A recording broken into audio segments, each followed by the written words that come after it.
আজকে বানিয়ে খেলাম মজাদার কলার মোচা ভর্তা।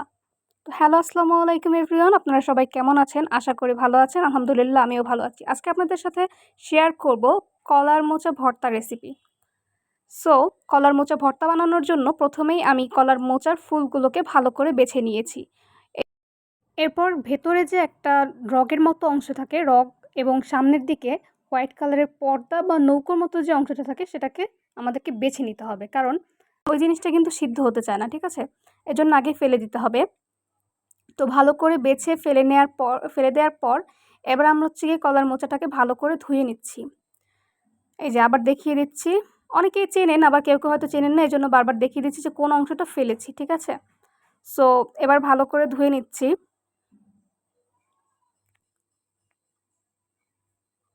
সো এই তো ধোয়া হয়ে গিয়েছে। এবার এই কলার মোচার ফুলগুলোর মধ্যে সামান্য পরিমাণে হলুদ অ্যাড করে দেব, কারণ এটাকে সিদ্ধ করে নিতে হবে। হলুদ অ্যাড করার পর আমি সামান্য পরিমাণ লবণ অ্যাড করে দেব। এই তো লবণ অ্যাড করে দিলাম এবং সামান্য পরিমাণ পানি দিয়ে সেটাকে নেড়ে চেড়ে সিদ্ধ বসিয়ে দেব। সিদ্ধ বসালে হবে কি, যে কালা কালা পানিটা সেটা বেরিয়ে যাবে, এর মধ্যে অনেক কষ আছে আসলে, সেটা বেরিয়ে যাবে। তো সিদ্ধ হতে থাক, তার মধ্যে আমরা একটু বাইরের প্রকৃতি দেখে আসি। আজকে বাইরের প্রকৃতিটা খুব সুন্দর ছিল। একজন পুকুরে দেখছি মাছ ধরছে। যাই হোক, এই তো আমাদের এখানে সিদ্ধ প্রায় হয়ে গিয়েছে কলার মোচাটা। যতক্ষণ পর্যন্ত না মোটামুটি সিদ্ধ হয়ে আসছে ততক্ষণ পর্যন্ত আমাদেরকে সিদ্ধ করতে হবে। তো এবার প্রায় প্রায় সিদ্ধ হয়ে এসেছে। আসলে একটু কাঁচা থাকলে সমস্যা নেই, কারণ এটা পরে আমরা তেলের মধ্যে টালবো, এজন্য ফুল সিদ্ধ হয়ে যাবে তখন। সো এবার কি করলাম, একটা ঝাঁপির মধ্যে এই কলার মোচাটাকে ঢেলে নিলাম, কারণ এর মধ্যে যে পানিটা অবশিষ্ট রয়েছে সেই পানিটাকে ভালো করে ছেঁকে নিতে হবে। তো এটা এখানে হতে থাক, আমরা ওদিকে অন্য প্রসেস শুরু করি। এখানে একটা কড়াইয়ের মধ্যে পরিমাণ মতো তেল দিয়ে নিয়েছি এবং আগে থেকে কেটে রাখা পেঁয়াজ, রসুন এবং কাঁচামরিচ এই তেলের মধ্যে দিয়ে দেব।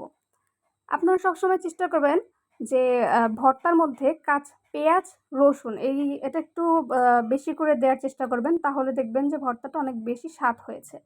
আর ঝাল হচ্ছে গিয়ে যে যার যতটা খেতে পছন্দ করেন সেই অনুযায়ী দিতে হবে স্বাদ মতো। আমি আসলে ভর্তায় সবসময় ঝালটা একটু বেশি প্রিফার করি, কারণ ভর্তা একটু ঝাল না হলে ভালো লাগে না আমার কাছে।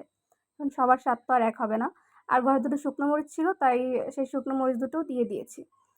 এবার ভালো করে নেড়ে চেড়ে একটা ব্রাউন কালার না হওয়া পর্যন্ত আমরা নাড়তে থাকবো পেঁয়াজটাকে। পেঁয়াজটা দেখুন সামান্য একটু সিদ্ধ হবে, কারণ কলার মোচাটা তো আগেই সিদ্ধ করে নিয়েছি, ওটা একটু পরে দিলেও কোনো সমস্যা নেই।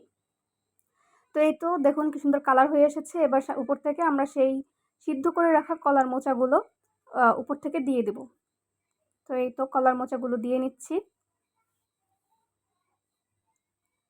তো কলার মোচাগুলো দেওয়া হয়ে গেলে এবার নাড়তে থাকবো। কলার মোচাগুলো দেওয়ার পর দেখবেন ধীরে ধীরে কিছুটা পানি ছাড়বে উপর থেকে, ঠিক আছে? ওই পানিটা টেনে না যাওয়া পর্যন্ত, শুকনো শুকনো ভাব না আসা পর্যন্ত আমাদেরকে এটা প্রসেসটা চালিয়ে যেতে হবে।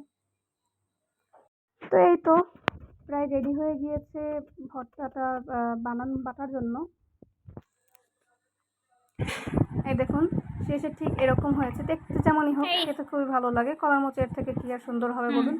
তো এবার প্রিপারেশন নিয়ে নিচ্ছি কলার মোচাটা বাটার জন্য। আসলে আমার কাছে সবসময় মনে হয় যে ব্লেন্ড করার থেকে যে কোনো ভর্তাই পাটায় বেটে খেলে, পাটা বা শিলনোড়া যাই বলেন, সেখানে বেটে খেলে অনেক বেশি স্বাদ হয়। আমি এজন্য দু এক সময় হয়তো যখন মন চায় না তখন হয়তো ব্লেন্ড করে নিই, কিন্তু তাতে আমার কাছে তেমন একটা ভালো লাগে না। আমার কাছে মনে হয় যে আমি যদি পাটায় নিজে বেটে খাই তাহলেই আমার কাছে স্বাদ বেশি লাগে। এই জন্য আমি সবসময় একটু নিজ হাতে বাটার চেষ্টা করি, বেটে খাওয়ার চেষ্টা করি। জানি না আপনাদের কাছে কেমন লাগে, সেটা আপনাদের নিজস্ব মতামত।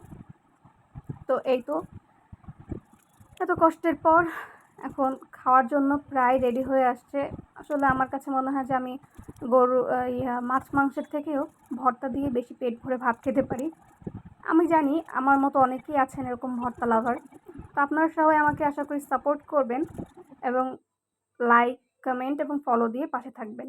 এই দেখুন শেষে এরকম হয়েছে দেখতে। আসলে খেতে খুবই ভালো হয়েছে। আমরা সবাই এই কলার মোচাটা দিয়ে আজকে পেট ভরে ভাত খেয়েছি।